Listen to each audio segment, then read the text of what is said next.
back to LSMN Overtime. I'm Abigail Faine, and that's Lyndon Campbell. Today we've got some playoff basketball for you. We'll catch you up on soccer around the district and some exciting wrestling and swim news. Let's kick off with some playoff basketball. This week, Flower Mound faced off against Richardson, winning their first area championship since 2015. Maya Bujak started out hot with a baseline floater and a quick three. And those threes continued for the Jags as Richardson had no answer, along with a nice transition two from Brooklyn Gray and a quick and one from Macy Pringle. Richardson fought to make a comeback with a couple of threes, but the Lady Jags' energy was unmatched. Flower Mound will move on, winning this one to 61-27. In the women's basketball regional semifinals, Flower Mound faced North Crowley. Unfortunately, the Lady Jags season came to a close after an absolute thriller as they fell 55-52 in overtime. Senior Maya Bujak left it all on the floor, finishing the game with 26 points, 8 rebounds, 2 assists, 2 steals, and a block shot. Macy Pringle also had a big game with 18 points, 7 rebounds, and 3 assists. Even though the Jags came up short, the team set some impressive milestones along the way, winning the most games in program history with 31. 401 steals, the most in a single season at Flower Mound. Macy Pringle's second in school history with 600 points in a season. And last but not least, Maya Bujak and Macy Pringle each scored over 500 points, the first teammates in team history to do so. On Monday, the Marcus Marauders faced off against the Plano East Panthers in a 6A Division I matchup. Marcus got off to a quick start with junior forward Luke Suko hitting a nice jumper from deep, Jaden Ramadan with a tough two at the rim, and Nussmeyer with the transition dunk. But the Panthers continued to trail with a quick two at the rim and shots from deep. The game continued to go back and forth as neither teams refused to back down, and Ramadan dominating the game with 25 points. But the Panthers put up a good fight with Azan Kwani hitting a much-needed three in the fourth and some good post work from DJ Hall. But with Luke Suko sealing the game with a great steal, Marcus will go on to win their first playoff game since 2021, 64-58. In the rest of the first round for men's basketball, the Colony won their 10th straight game as they took down Liberty 66-52, with Bryce Dixon leading the team with 20 points, 5 rebounds, 4 blocks, 3 assists, and 1 steal. For the men, tomorrow night Marcus will take on Arlington Martin, and the Colony will face off against Mount Pleasant. And now let's head over to our virtual studio where we have Aiden McGee with this week's Spotlight. Aiden, who in LISD was a standout this past week? This week's Spotlight is Marcus senior guard Jaden Ramadan. In Marcus's playoff win over Plano East, Ramadan put up 25 points, grabbed 5 rebounds, and got 2 assists while shooting an outstanding 10 of 11 on the free throw line, leading Marcus to their first playoff win since 2021 over the reigning 6A state champs no less. Ramadan has gotten a lot of national attention this year, averaging 24 points a game with 4 three-pointers per game averaged as well. So look for him to be a future LSMN grad star and play at the next level. For LSMN Overtime, I'm Aiden McGee. Now let's head back over to Abby. Moving over to soccer, Coach Smith of the Lady Marauders was commended for having a great season. Here's DJ Criction with the story. Marcus women's soccer head coach Aaron Smith was awarded 2023 Head Coach of the Year. The same season, she was the interim. Now as head coach, we got a chance to talk with her about the award. That whole year in soccer season was such a wonderful memory to look back on, and so having this award to commemorate such an awesome season with great athletes is super special to me. Funny story, I was actually supposed to get this award back in April at the state tournament for soccer. We won in 2023, which is the year I won this award, and I was going to go to Georgetown in April, but then I was actually 9 months pregnant and went into labor. So unfortunately, I didn't get to have the award presented during the state tournament this past season in 2024. Coach Smith had the opportunity to start her career in her hometown. I grew up in LISD, so I wanted to come back here and be a teacher. Started my teaching and coaching career at Lamar Middle School, just down the road. The position was an English teacher tied to coaching, and I was like, I might like that, I guess. And so I gave it a whirl, and I fell in love with the coaching side of things. I have learned so much since, being a middle school coach to then high school assistant and now head coach. I think the biggest lesson I've learned is just knowing how to manage all these different personalities and all these different needs within one team, and being able to bring out the best in each athlete, knowing what makes them tick. Many coaches have influenced the style which Coach Smith uses on a day-to-day basis. Lots of great coaches along the way have helped inspire me and help me grow as a person. Some of my club soccer coaches, I know Coach Ray. He was my very first club soccer coach back at a really young age, back in 5th grade. He believed in me and showed me that even though I was late to the game, kind of joining the club soccer world, that I could be a competitor. And so that belief that he instilled in me is kind of what just sparked my love for soccer in general.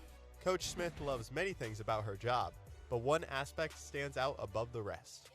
The most rewarding thing for me is the relationships I build with my players. And so knowing that after they graduate and move on with their lives, they go to college or whatever it may be, and they come back to either visit Marcus or come to a game, or they see me at the grocery store, that they always call me coach. And just those relationships that I've been able to build with girls.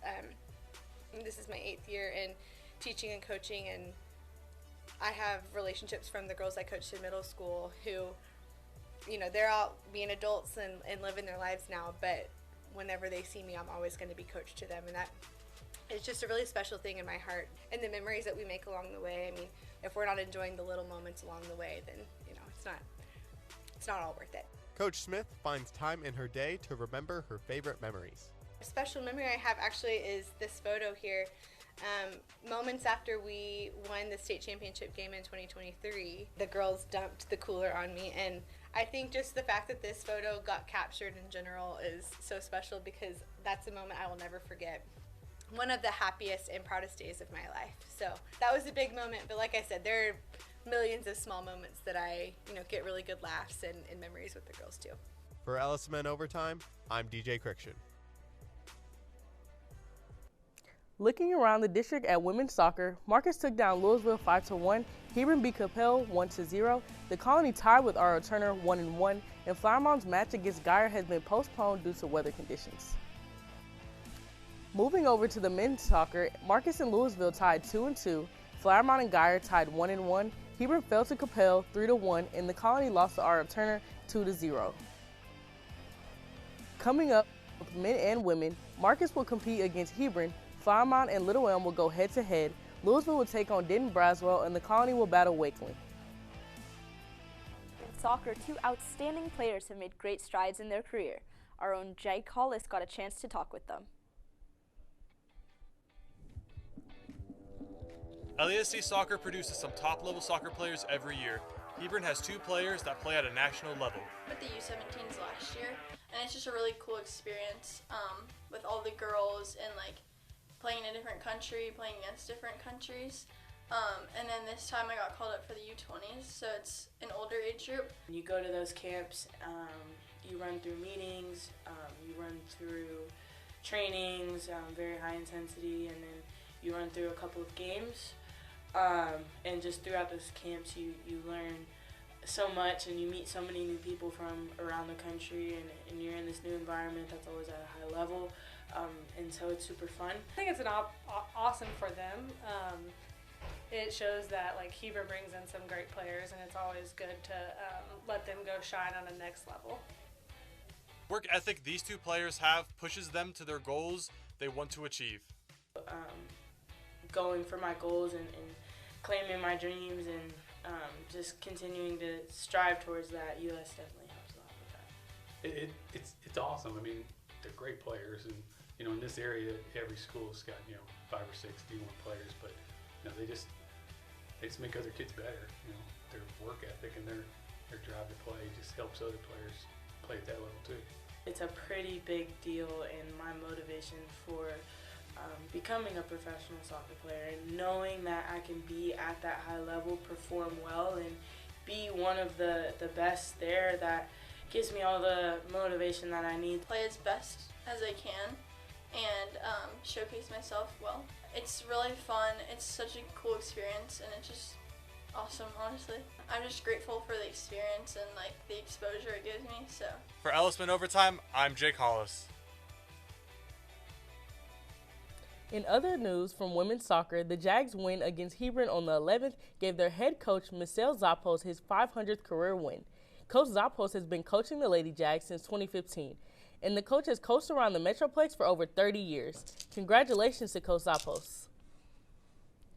Flower Mound's girls swim and dive team took home regional championships for the third straight year, while the boys took home the silver. Good luck to the Jags at the state meet this weekend. Now for this week's Grad Star, back over to Aiden. Aiden, what have LISD alumni been up to recently? Well, Lyndon, this week's Grad Star is Utah Jazz guard Keontae George. George, an alumni from the Louisville Farmers, got his chance to shine on a pretty big stage over the NBA All-Star Weekend in the NBA Rising Star Games. George had 13 points in 2 games, including the game-winning 3 in Game 2 to win the Rising Star Tournament for Team C, earning his squad a spot in the NBA All-Star Game. George is currently averaging 16 points per game this season, along with 6 assists a game, which would put him inside the top 25 in that category. George should be a force to be reckoned with for years to come. If you have a grad star you would like us to highlight, make sure to let us know on X at LSMN Sports. Now back over to you guys. That's all for this week's episode. Thanks for tuning in. I'm Abiata Fine. That's Lyndon Campbell. See you next time, right here on Overtime.